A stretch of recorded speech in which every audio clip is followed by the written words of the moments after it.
I meet a lot of Christians who are living a defeated or depleted life. They don't understand that we have a life in victory, that as believers, we have victory in Christ.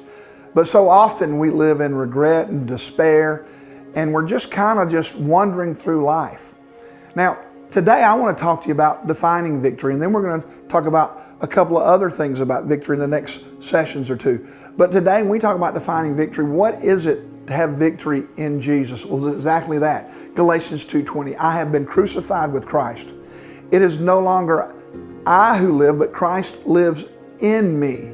And the life I now live, I live by faith in Christ Jesus, who gave his life for me and loves me. See, that's victory. It's living the life of Christ now. Most believers understand that when they got saved from the penalty of sin, but they don't understand they also got saved from the power of sin. That means that sin, self, and Satan no longer rule me because I have Christ in me. And I'm living his life, and his life was victorious.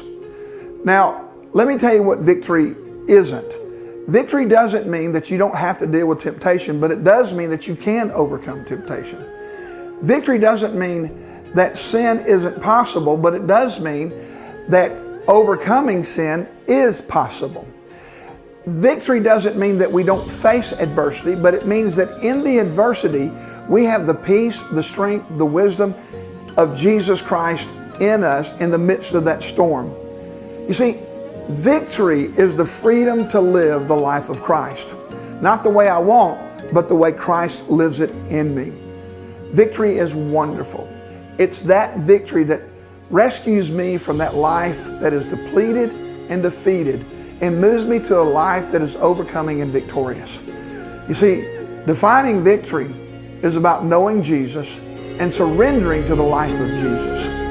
That's victory.